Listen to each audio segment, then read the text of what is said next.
This is Phil with Death by Metal STL, and I'll be interviewing. Hey, I'm Brian from Lich King. Nick from Lich King. Mike from Lich King. Zach from Lich King. How you guys doing today? We're great. A little tired after a weekend like this, but Yeah. happy to be in St. Louis. Cool. Yeah. So how is the tour going so far? I know you just started, but... It's pretty good. Good so far. Yeah. It's, We actually only played like 3 or 4 shows at this point. It's been like, we're like a weekend, but we got like all of our days off for this almost 2-month tour, pretty much in the first 2 weeks. So yeah, there's only been a couple of shows so far, but it's been a lot of fun. Shaking off the cobwebs. Got a new guy on board, Zach, handling vocal duties. Awesome. It's been great. Cool. Full Terror Assault, that was awesome. yeah. So hopefully you guys had a lot of fun with that. Yeah. So, Absolutely.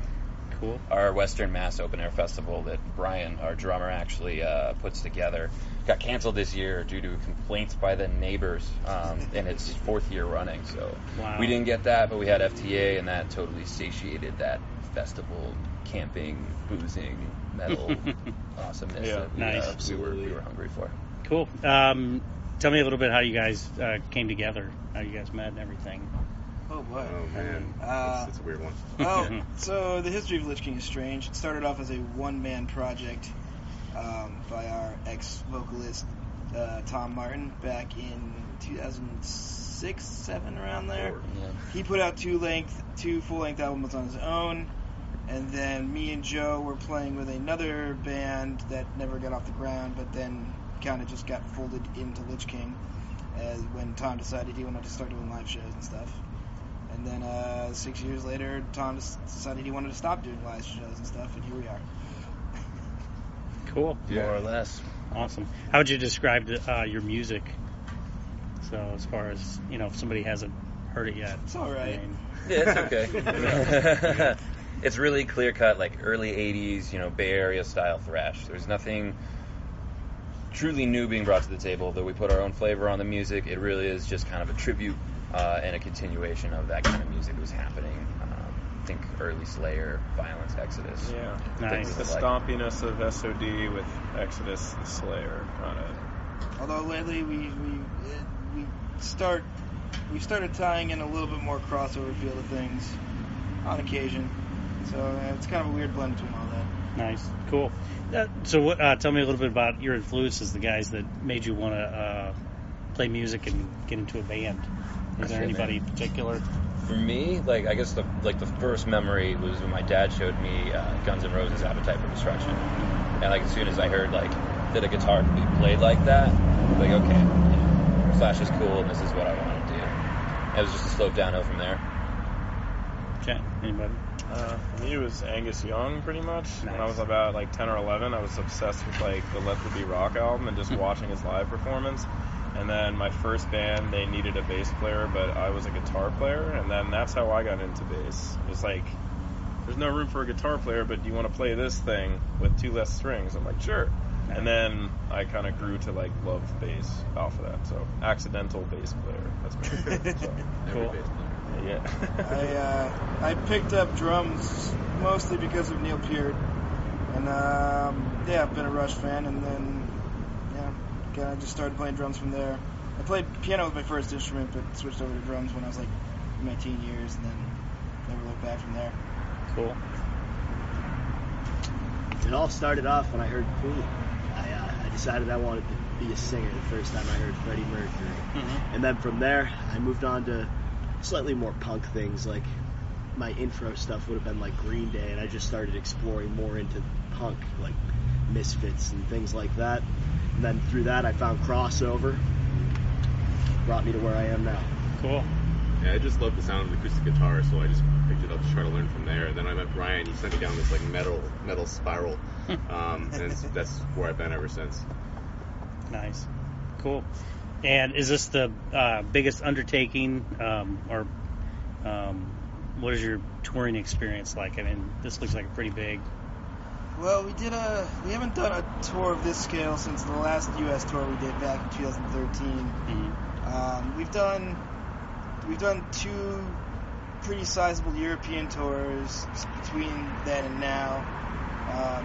Those are kind of a different undertaking on their own, with flying to a different continent. But Yeah. in terms of the length of the tour and the number of the shows, this is going to be our biggest or close to it yet. Yeah, it's Cool. pretty close. And it's pretty nonstop from what I saw. I mean, it's Well, so we're from Massachusetts. So Mm-hmm. if in order for us to do like a full U.S. tour, you really gotta for us to get to the West Coast, you have to.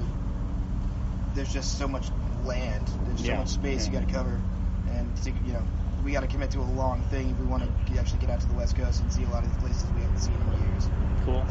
At this point, we feel like we're kind of ready and kind of take on anything. We've had enough road experience where it feels like, I could do this for like a couple months straight. Nice. Feel pretty good about it. I think we all really enjoy it. That's cool. Yeah, tell me a little bit about the music. I mean, just from what I heard, I was amazed. I mean, as far as recording and everything, is there one guy that is kind of mainly involved, or is it just everybody comes to the table with something? Yeah, previously, before the exodus, might I say, of our previous singer, he had a very strong hold on the songwriting, the creative direction of the band, and that's been pretty much up to this point. I'm not sure where it's going to go from here, but Brian is our recording engineer for the last 3 albums and 1 EP. Is that right? Yep. And this guy just slaves away in the studio, recording us for mostly peanuts. Wow. Get there we feed him literal peanuts. That's all he gets. Yeah, It's a stipend. or a wake-up rap. Shell and all. Yeah, lots of wake-up raps and lots of Coke Zero. Yeah. Never again, Mike. He didn't like them. Whenever I would record bass, I would surprise him with 4 wake-up wraps from Dunkin' Donuts and a Blue Monster. He didn't want to eat them, but I would just always approach them. Yeah. I would just always come. So he grew to like them. No. Cool. So have you guys had a chance to meet a lot of your influences or any of your idols or play with them since forming the band? Oh, yeah. Yeah, we were hanging out with Iron Reagan last 2 nights ago, right? There you go. That was fucking cool awesome. for me. I mean, we've played with Waste, Exodus, DRI, Overkill, Toxic Holocaust, Testament. Skeleton Witch. Yeah, we've shared a good amount of stages with some awesome bands, and I had the pleasure of meeting some of them, and that's a really cool thing. Cool.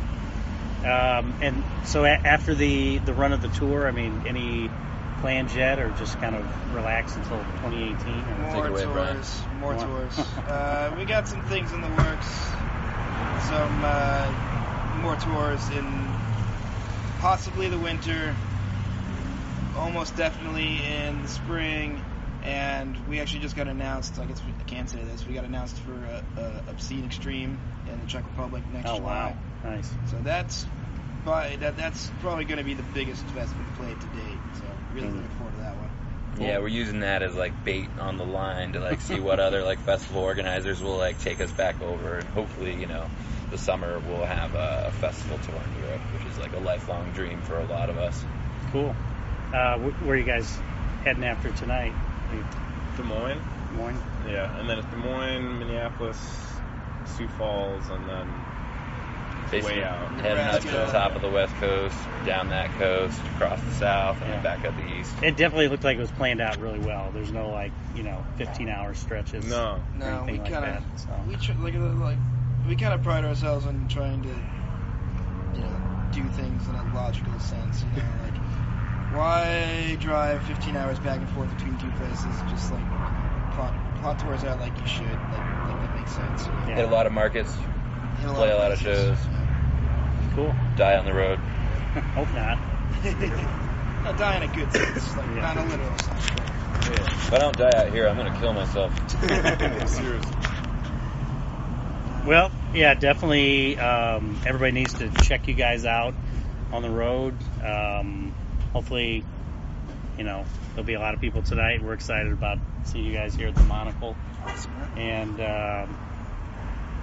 thanks for sitting down with us. Cool. Absolutely, it's our Thanks for pleasure. having us. Yeah. Cool. If you're interested in tour dates, jump on tour.lichkingmetal.com. You can see all the links to tickets, where we're headed, all those sort of things. Keep up with us on Facebook. Check out our new record, The Omniclasm. It's available wherever you listen to or buy music. And thanks for your support. Cool. Thanks, guys. Yeah. Awesome.